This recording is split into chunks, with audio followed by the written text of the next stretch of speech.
안녕하세요. 오늘은 여기 지금 아주 특별한 장소에 왔네요. 참 기가 막힙니다. 여기 궁평항인데 바람이 많이 불고 해서 날씨가 좀 흐리고 그런데 비는 안 오는데 철수해 가지고 다른 데서 촬영할까 하고 지금 내가 제안을 했더니 우리 한 PD가 지나오다 여기서 찍자고 지금 안 치네요. 근데 괜찮은 것 같지? 어때요? 자, 오늘은 뭐 여기까지 와서 제가 좀 약간의 그 잡소리들도 많이 납니다. 여기가 야외이기 때문에 갈매기 울음소리도 끼룩끼룩 나죠. 근데 어쨌거나 제가 오늘은 그 6조 해능 말씀을 제가 이번에 정리를 좀 해드릴까 해서 그래요. 저번에 그냥 너무 그 달마는 부처를 죽이고 해능은 달마를 죽이고 이래가지고 새로운 불교를 창시했다 이런 식으로서 그냥 그 단적으로 끝내버렸어요. 사실은 그것을 상세하게 알려드려야 될 것 같아요. 왜냐하면 곧대로 그대로 들어버리면 안 될 말인데 어느 정도 불교에 관심이 있거나 지식이 있는 사람들은 그 말을 알아들었을 텐데 아 이게 아니구나 해서 오늘 다시 그 해능 선사에 대해서 이번엔 아주 상세히 말씀을 한번 드리겠습니다. 그 해능이 정확하게 해능이 부르짖던 게 이겁니다. 교회 별전. 그러니까 이게 좀 굉장히 중요한 말씀이니까 뭐 알아들으셔도 되고 아시는 분들은 아는 대로 들으시고 모르시면은 이런 저 인터넷 뒤져봐도 나옵니다. 교회 별전, 분립문자, 그리고 직지인심, 견성성불 이 네 가지 수거가 해능 사상의 핵심입니다. 그러니까 이게 뭔 소리냐면 교회 별전은 그러니까 이런 저 교육이나 뭐 이런 거에 별개로 이 진리는 따로 있다 해서 터득을 이제 이런 말씀이고 분립문자는 거기에 문자가 필요가 없다.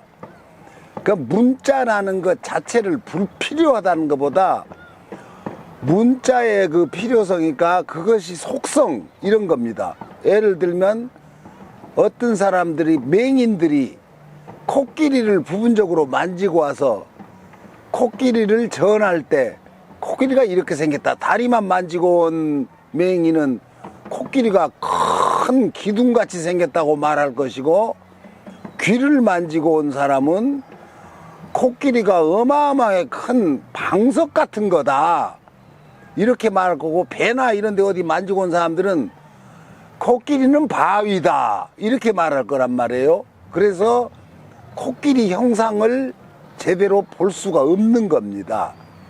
이 말씀이에요. 이 해능이 한 말의 핵심은 말이 말로 해서 전해질 때 다른 형상으로 전달이 된다 이 뜻입니다. 그래가지고 이 육조 해능에 그 사람이 보면 제가 그랬죠. 불황무식하다고 글을 한자도 모른다고. 이 부분에 대해서 아마 이분을 지금 제가 말씀드린 그 분립문자라든가 이래서 견성성불을 한다 이것을 강조하기 위한 수단이 아니었나. 그 사람이 진짜 무식해갖고 아무것도 몰랐던 사람이 아닐 수가 있어요. 그게 근데 완전 무식한 사람으로 나오잖아요. 그러니까 글이 필요가 없다 이런 뜻 같아서 제가 미리 지금 해능에 대해서는 다른 건 몰라도 이 6조 해능에 대해서는 확실히 제가 아는 만큼 설명해 드리겠습니다. 아이고 이거 오토바이 지나갑니다. 제가 지금 앉아있는 자리가 이게 닷들입니다. 이게 무슨 닷이냐면 꽃게잡이 할 때 이게 개닷이라고 그래요. 이 친구들은 여기 저 뱃사람들은 이거 굉장히 비싸요. 근데 이게 지금 금어기예요. 꽃게철이 아닙니다. 지금 잡을 수 있는 게 통발로 소라나 이런 건 잡을 수 있어요. 근데 나머지는 못 잡습니다. 그래서 한 달간인가 한 달 보름간인가 이 정도 금어기예요. 그래서 이 꽃게 닷이 전부 다 지금 지상으로 올라와 있는 겁니다. 그래서 이 철닷 정글에서 제가 지금 오늘 근데 이 자리를 우리 한 PD가 잡아줬습니다. 내가 봐도 멋있을 것 같네요. 자, 그래가지고 아무튼 우리 그 해능을 제대로 가르쳐 드리기 위해서는 다시 앞으로 돌아가야 됩니다. 그 달마 쪽으로. 어떻게 된 거냐면 예전에 중국에는 그러니까 불교가 들어와서 도교랑 이렇게 합쳐진단 말이에요. 도교. 그러면 도교라든가 이런 거는 원래 서민들, 그러니까 아주 불황무식한 사람들이 이 믿던 거예요. 사람들이 그러니까 뭐 이렇게 살아야 된다, 저렇게 살아야 된다 하는 거. 그러니까 그게 황건적 난이 있죠. 그 저기 저 삼국지에 보면 그게 바로 도교를 그 전파하면서 그 사상을 갖고 난을 일으킨 겁니다. 사실은. 근데 이것이 나중에는 귀족들의 뭐라고 해야 되나? 종교가 돼야 되나? 뭐 해야 되나? 아무튼 학문이 됩니다. 귀족들의. 근데 이때는 초창기 불교는 선불교라, 그때는 뭐라고 부르냐면 열애선인데 그건 뭐냐면 석가열애 할 때 석가모니 말씀만이 진리다 하고서는 주구장창 그걸 갖고 공부를 할 때 그거 선 수행을 했던 게 열애선이에요. 그 다음에 이제 중국에서 그 조사들, 그러니까 큰 스님들이 나오죠. 예를 들면 육조 해능이라든가 뭐 마조 뭐 이런 막 신순이 뭐 이런 큰 스님들이 나올 때 그 조사들입니다. 그분들을 큰 스승들을 조사라고 그래요. 근데 그때는 이제 조사선이 나옵니다. 이 열애선을 제끼고 조사선으로 한 단계 진보하지요. 그럴 때 이제 조사선에서는 뭐라고 하냐면은 부처를 만나면 부처도 죽이고, 부모를 만나면 부모도 죽이고, 친구를 만나면 친구를 죽이고, 누구든지 죽이라고 그래요. 무지막지하죠. 그게 임재가 그 아주 대표적입니다. 근데 죽이라고 그러죠. 그러면 이 사람들이 그 사람을 뭐 물리적으로 칼로 찔러 죽이라는 소리가 아니고 그 부분을 뛰어넘으라는 소리입니다. 사람의 인연이라든가 어떤 인연으로 진실을 마주할 수 없다. 그러니까 제대로 된 진실은 그 인연을 뛰어넘는 데 있다, 이 소리입니다.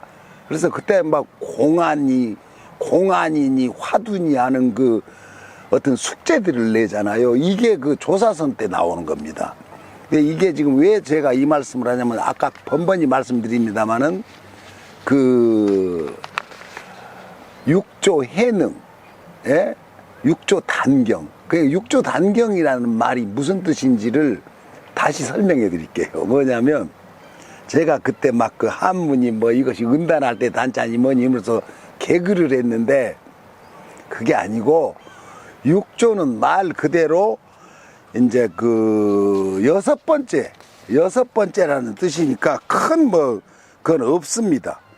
큰 뭐 크게 그거 갖고 개념할 필요는 없어요. 그게 뭐냐면 여섯 번째가 어떻게 되냐면은 달마, 해가, 승찬, 도신, 홍인, 그 다음에 해능 이랬고, 홍인이 내가 그랬죠. 그 해능의 그 스승이라고. 이 사람이랑 만날 때 일화가 있어요. 해능 선사 얘기가 다시 반복되는 것 같은데 이제 어떻게 되냐면 이 해능의 아버지가 이 사람이 성이 나신가 그럴 겁니까 아마. 근데 정확하게 제가 지금 조사를 안 해서 미안합니다. 근데 그 아버지가 말단 미관 말직에 있었던 관료였는데 무슨 일에 연루돼서 집안이 풍비박산 나서 이제 거지같이 돼버린 거예요. 그 아버지는 죽고 어머니 홀어머니를 모시고 나무에서 떼다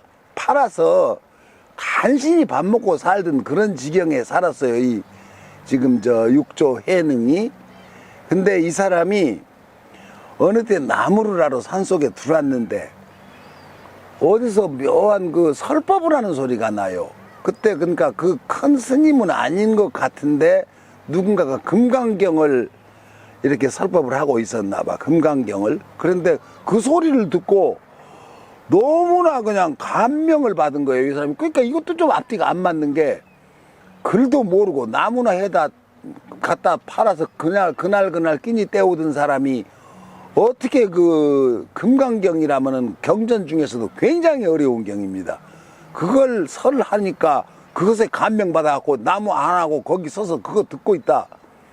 그 스님한테 이거 좀 제대로 배우고 싶습니다 하니까, 아, 이건 내가 제대로 할 수 있는 능력은 없다. 내가 누구를 한 명을 추천해주마 하면서 보낸 게 바로 이제 그 홍인, 그러니까 5조 홍인이죠. 홍인 대사를 저기 어디에 가면은 그분이 계시니까 한번 찾아가 봐라. 그래서 추천을 해줘요. 그래서 해능이 보찜 싸고, 그러니까 어머니 홀어머니 놔두고 옆집에 누구한테 뭐 부탁했다고 그랬다고 그래요. 그 누구한테 우리 어머니 좀 잘 좀 부탁합니다. 그러고 떠나는데 이게 말이 돼요? 홀어머니 놔두고 중된다고 옆 이웃집 사람한테 부탁한다고 하다가 이것도 좀 말이 안 되는데 아무튼 그랬어요. 그래서 홍인대사를 찾아가죠. 그리고 홍인대사를 찾아가서 이만저만해서 내가 지금 대사님의 그 엄청난 명성을 듣고 한 수 배우러 왔습니다 하니까, 너 어디서 왔냐 그러니까 저쪽에 그 당시만 해도 남북에 대해서, 그러니까 그때가 송나라 때 같아. 아닌가? 송나라인가? 근데 남쪽에 사는 사람들이 약간 그 좀 귀족들이었나 봐요. 그러고 북쪽에서 왔다 그러면 중국말입니다. 그럼 그건 오랑캐, 불황무식한 놈들이라고 이랬어요. 그 당시에. 지역 감정이 있었다는 소리죠. 그래서 너 그 북쪽에 무식한 오랑캐가 네가 불법을 어떻게 안다고 왔느냐? 그러니 이 해능이 아주 당돌하게 이럽니다. 사람이야 남북에 뭐 오랑캐가 있을지언정 불법의 남북이 어디겠습니까? 이렇게 대답을 합니다. 또 기가 막히죠. 그러니까 어이구 이놈이 뭐 좀 할 것 같네 해갖고 홍인이 그러면 가서 저 식당에 밥 짓는데, 그러니까 그 불목한이들입니다. 이건 뭐냐면 절에 처음에 신참이 중되겠다고 들어가면 머리도 안 깎고 들어온 자세 그대로 그 옷 입은 채로 그 부엌에 가서 밥하는데 그것도 불 떼고 이런 걸 시켜. 그거 불목한이라고 그래요. 그거부터 시작합니다. 그래가지고 하다가 이거 시발 젖도 못해 먹겠다. 뭐 내가 이걸 하러 오냐. 그것도 하루 이틀 하는 게 아니고 기약이 없이 시킵니다. 그러면은 못 견디고 가버리면 그만이고, 그걸 견디고 뛰어넘으면 이제 한 단계씩 올라가서 나중에 머리 깎아서 죽 만들어주는 거예요. 근데 아무튼 그걸 시켰어요.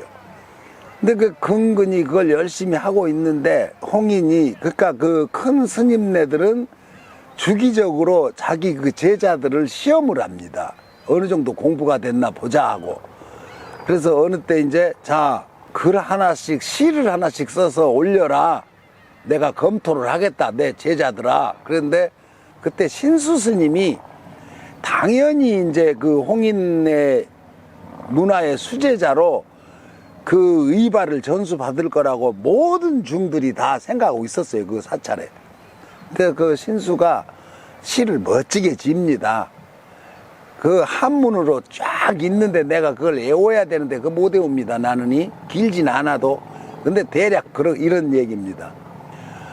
뭐 이렇게 맑고 청정하게 닦아서 더 열심히 정진하겠다 이런 뜻이에요. 더 맑게 해서 고귀한 불법을, 그러니까 더 맑고 깨끗하게 더 정진하겠다, 대략 이런 뜻인데 정확하게 이건 아닙니다. 근데 거의 뜻은 이래요. 그래서는 그것을 써놔서 사람들이 와 역시 신수다. 그런데 그 홍인조사가 아직 못 얻었다, 도를. 뭐 대충 조금 공부가 되긴 했으나 더 해라 이런단 말이에요. 그래서 육조 해능이 그 당시에 불목하니 노릇하다가 그 글을 이랬다는 소식을 듣고서는 나도 하나 써야겠습니다. 그래 갖고서는 그 지나가는 관리, 그러니까 그런 뭐 시 뭐 이런 것을 그 말하자면 경시대회지요.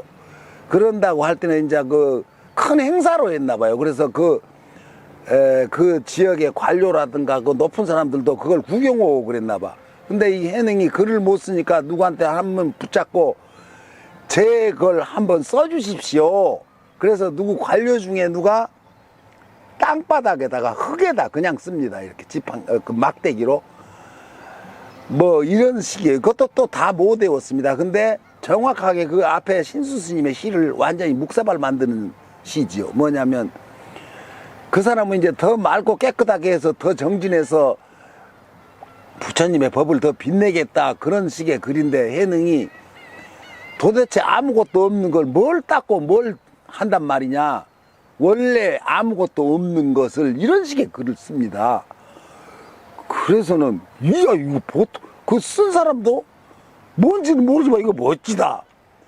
그래서 이제 큰 스님한테 가서 홍인조사가 그 소리를 듣고는 거길 쫓아와요. 와서 바닥에 보니까 그 글씨를 보고서는 자기 발로 쓱쓱 지어 문질러 버립니다. 아이 너도 아직 멀었다 이런 식으로 그냥 헛소리 해놓고 자빠졌네. 가서 빨리 불이나 떼라. 그러고 내쫓아요.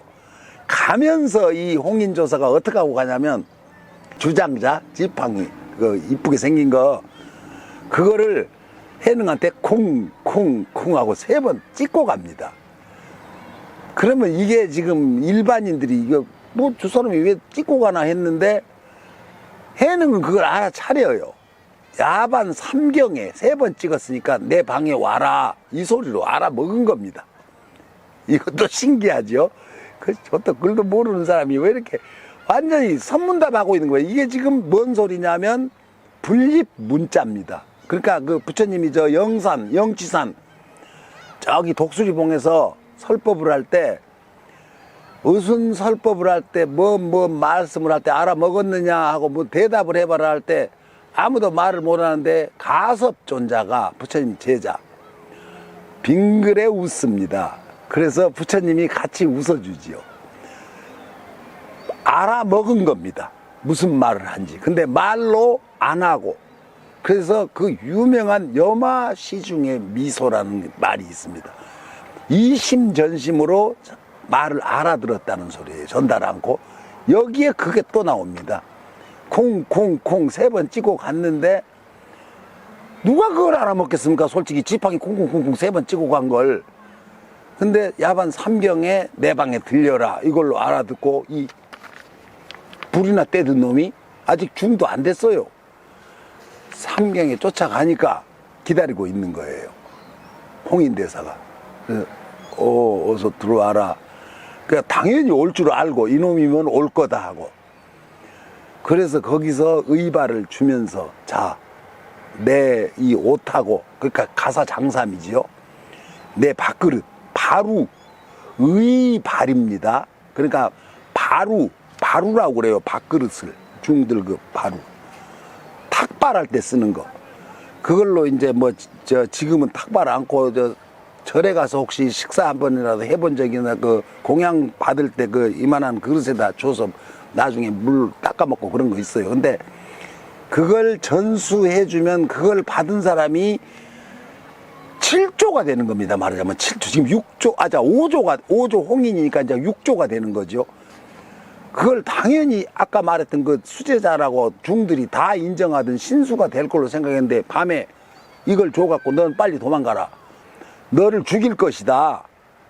그래서 홍인이 빨리 도망가라고 그래요. 가서 도망가더라도 한 10년, 15년을 밖에 나오지 말고 수행을 해라. 그 다음에 나와라. 이렇게 당부를 합니다. 그래서 알겠습니다 하고 내 튀지요. 전나게 도망갑니다. 가는데 나중에 그 다음날 소문이 쫙 났지요. 어떤 놈이 이제 그 관리가 뭐 써주기도 하고 뭐 이랬잖아요. 그래서 큰 스님 찾아가요.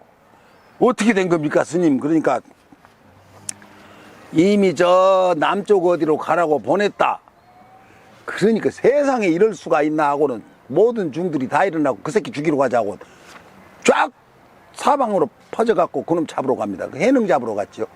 가는데 그 당시에 그 군인 그러니까 장군 출신이 중되겠다고 거기 와서 수행하든 뭐 어느 정도는 됐지요. 그게 이제 수색을 나가요. 가는데 가다가 해능을 잡습니다. 잡아가지고 뭐 일설에는 뭐 해능이 뭐 어디로 도망가다 어떻게 뭐고 다 놔두고 내 빼버렸다 그런 소리도 있고, 근데 뭐 또 한 가지 설은 당신이 도대체 이제 잡으러 와서 너 이 새끼 너 이리 와 이 개새끼 너 이거 갖고 도망 이런 건방진 새끼가 지금 네가 뭔데 이게 보통 보물이냐, 근데 니까지 놈이 갖고 갈 물건이 아니다 그러고 그러니까 근데 도대체 한마디 해봐라, 네가 무슨 자격이 있어서 이걸 받았느냐 하고 물어봐요. 이제 도대체 내가 우리 큰 스승님이 너 같은 놈한테 이걸 준 게 내가 이해가 안 된다. 뭐 때문에 너는 도대체 이걸 왜 받았다고 생각하느냐 이렇게 묻습니다. 그래서 해능이 대답을 어떻게 하느냐 하면, 그런데 지금 나를 잡으러 온 당신은 누구냐, 그러니까 뭘 성취하자고 나를 잡으러 왔냐, 당신이 나를 잡아갖고 잡으러 온 당신은 누구냐 도대체, 이거 무슨 너가 뭘 성취하자고 나를 잡으러 왔느냐 또 되묻습니다. 그러니까 너는 누구냐 이렇게 물으니까 이 해명이라는 놈이, 이놈도 이제 저래서 몇 년을 공부하는 놈이니까 듣고 보니까 내가 지금 뭔 짓을 하고 있나, 저걸 잡아서, 그러니까 내가 지금 왜 여기 와서 저걸 잡으러 다니나, 큰 스승이 인가를 해서 뭔가 있으니까 보냈을 텐데 내가 아무 생각 없이 저놈 잡아라 하니까 이거 잡으러 온 거예요. 그래서 당신은 도대체 뭐 때문에 여기를 왔느냐 물어봐요. 굉장하지. 그러니까 이 사람이 거기서 무슨 깨달음을 얻은 거야. 그렇지, 내가 여기서 지금 뭐 하고 있나, 저걸 잡아서 어쩌란 말이냐. 그래서 스승을 삼아버려요. 도망가시라고. 도망가세요. 제가 못 봤다고 하겠다고. 그래서 놔줘요. 도망가서 나중에 다른 사람들한테 내가 여기 방 다 뒤졌는데 없다. 그래서 이제 해능이 그때부터 사라져버린 겁니다. 그래서 그 후로 한 10여 년, 15년, 한 13, 14, 5년 된 해에 그때도 중이 아니었었어요. 이제 수행을 많이 했는데 이것도 또 불현듯 어느 절에 불법을 행하는 어떤 중이 있는데, 이게 지금 이제 참 기가 막힙니다. 이 중이 누구더라? 인종 스님이라는 사람, 이것도 유명한 중은 아닙니다. 근데 인종이라는 중이 설법을 하고 있는데, 거기서 여기 아주 육조단경의 핵심이 이겁니다. 깃발이 이렇게 흔들리고 있는 거, 이게 지금 뭐 굉장히 많이 해야 되죠. 깃발이 흔들리고 있으니까 인종이 그 제자들한테 지금 저 깃발이 흔들리고 있는데 누가 저 깃발이 왜 흔들리고 있는지 대답해 봐라. 그런데 가만히 있으니까 아무도 말 안 하니까 저 뒤에 머리도 길고 좀 허술하게 생긴 사람이, 범상치 않게 생긴 사람이 서 있어.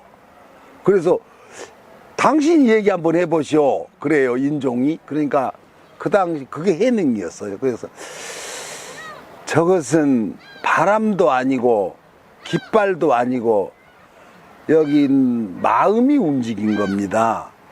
저 흔들리게 보이는 여러분들의 마음이 흔들렸다고. 그러니까 그 아무작 놀라가지고 뭐 그렇게 나도 지금도 뭐 깜짝 놀랄 일도 아닌데, 아무튼 그 스토리상 다들 수행을 하던 사람들이라서 이건 도인이 분명하다, 고급이다. 그래갖고 그 인종이라는 사람이 이제 스님인데 엎드립니다. 그 세능 앞에, 중도 아닌 사람 앞에.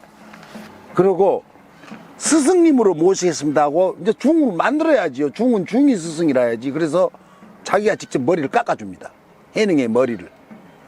그래서 이게 말이 돼요? 원래 스승하고 제자는 중이 아닌 놈을 깎아갖고 중을 만드는데, 이 경우는 딱 거꾸로 중이 멀쩡한 사람 머리를 깎아주고 그 다음에 이제 스승님을 모시겠습니다. 이렇게 이런 식이 된 일이 벌어져요. 이게 아주 굉장히, 이 해능이라는 사람은 파격의 연속입니다. 그래가지고 거기서 이제 해능이 그 인종이라는 사람은 해능의 제자가 되지요, 또. 그러니까, 근데 이 해능에서부터 중국 불교가 이제 완전히 어마어마하게 번창을 합니다. 그 당시는 그 제자가 있다고 해도 아유, 저기서 뭐 수화를 하고 난리인데 나 뭘 모릅니다. 그냥 얘기할 테니까 자기가 알아서 하겠지 뭐.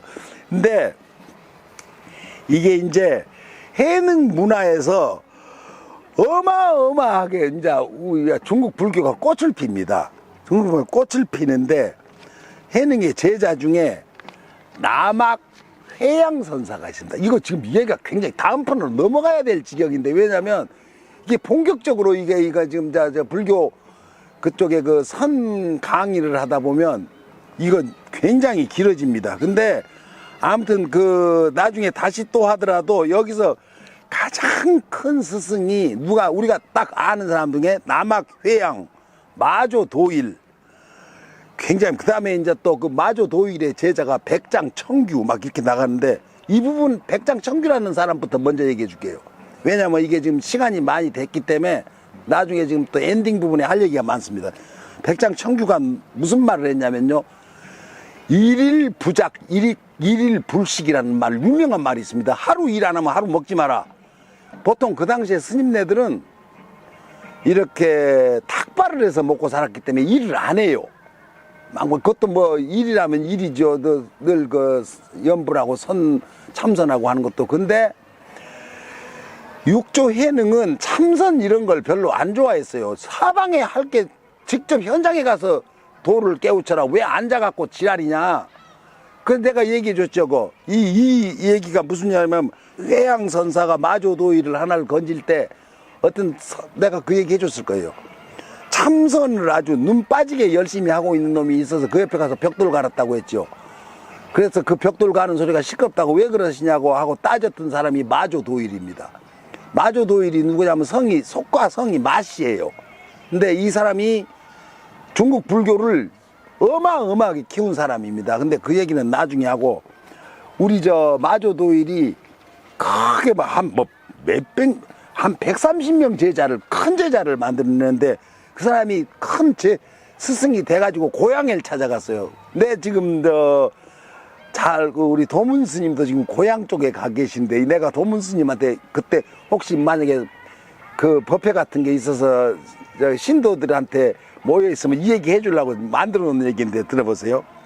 마조가 고향을 찾아갔어요. 아주 큰 성공을 해서 갔는데, 사람들이 이제 어마어마한 큰 스님이 오신다고 막 벌떼같이 모여요. 모이는데 어떤 노인네가 이 갈매기 소리가, 이거 아주 갠세이가 심합니다. 근데 텃세하는 거죠. 그래도 들어주세요. 아무튼 자기 고향에 갔는데 마조가 어떤 할머니가 지나가더니 누가 굉장한 놈이 완 줄 알았더니 저거 뭐야?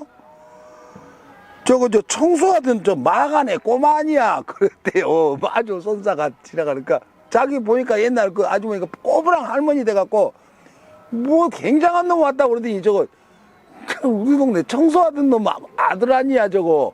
그러고 지나갔더니 마조가 거기서 시를 하나 씁니다. 내가 이 시를 하나 일부러 발췌해 왔습니다. 그대여 고향만은 돌아가지 마시게나, 고향을 가도 도를 이루기 어려우니 어릴 적 높아 여전히 나를 꼬마라 부르네. 이런 시를 씁니다. 그러니까 내가 지금 이걸 딱 보고 우리 도문 스님이 거기가 있다가 저 어릴 적 저 누구 아들 저기서 저러고 중한다하다 이런 소리를 들을 것 같아. 근데 아무튼 제가 이제 일일 부작, 일일 불식, 이 말씀이 이 백장 청규 조사가 한 말인데, 이 사람이 이제 일을 너무 열심히 해요. 스님인데. 그래가지고 농사 지어서 먹고 살아라 앞으로. 근데 이게 중국 불교를 살립니다. 선불교를. 왜냐면 당나라 무종이 있어요. 무종. 이제 몇 대 왕인가지 모르는데 그놈이 조칙을 내려요. 불교를 말살시키려고 이제.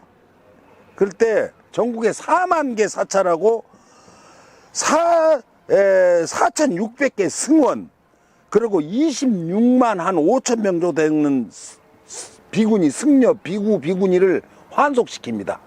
시집장가 가, 이 새끼들아. 그러고 빨리 결혼해. 다 그냥 저를 없애버리고, 불교를 없애버리려고. 그래서 사찰에 노비들이 또 굉장히 많았는데, 그거 한 25만 명, 30만 명 되는 것을 국가 노비로 다 뺏어버려요. 그러니까 완전히 중국에 불교를 없애버리려고 했는데, 백장 청규선사의 그 일일 부작, 일일 불식했던 그 선가, 그러니까 육조 해능의 제자들은 농사를 짓고 살았던 거예요. 그리고 뭐 절에다가 뭐 어마어마하게 뭐 불상을 조성해 놓지도 않고 그냥 공부를 하고 살았던 겁니다. 그래서 그건 살아남았어요.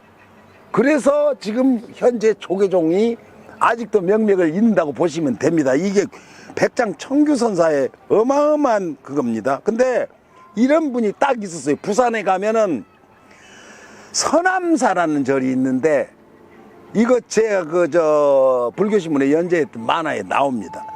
해월 스님이라는 분이 계셨는데, 이분이 거기 주지로 계시면서 그 밑에 절 땅을 매일같이 일궈서 논밭을 만듭니다. 혼자서. 제자들이 스님 그러지 마십시오, 힘드는데.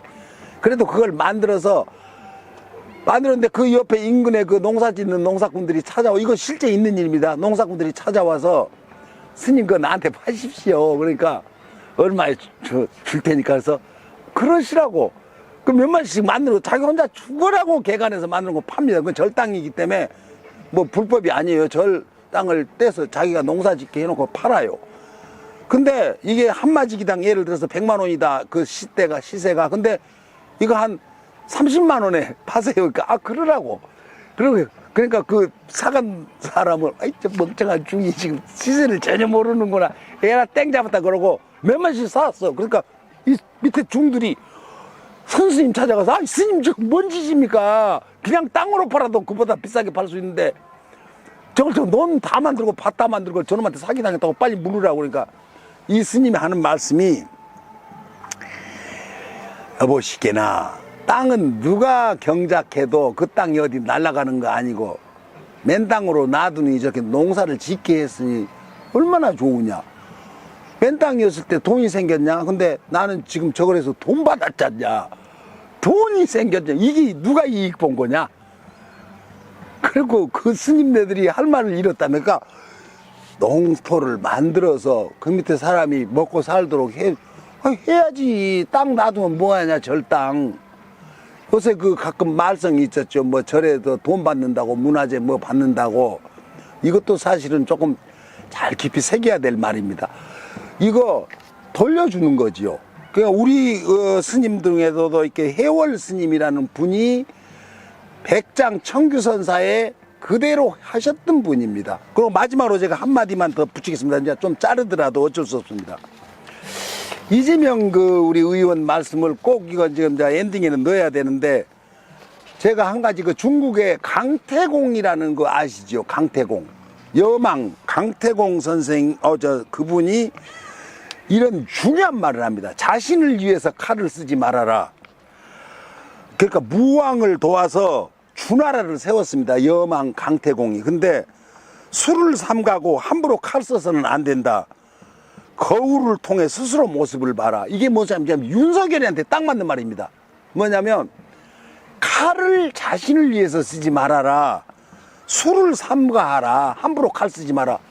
어쩌면 이 시대의 강태공이 우리 국민이 다 강태공인 겁니다. 근데 윤석열이가 지금 보복수사를 하고 있잖아요. 보복수사 나섰습니다. 나섰는데 뭐 더불어민주당 정부에서도 보복수사 했다. 그러니까 내가 한 게 무슨 보복이냐. 거기서 했다. 그래서 그 당시에 지가 검찰총장이었는데 그럼 지가 했다는 소리 아니에요. 이게 진짜 완전히 또라이입니다. 또라이.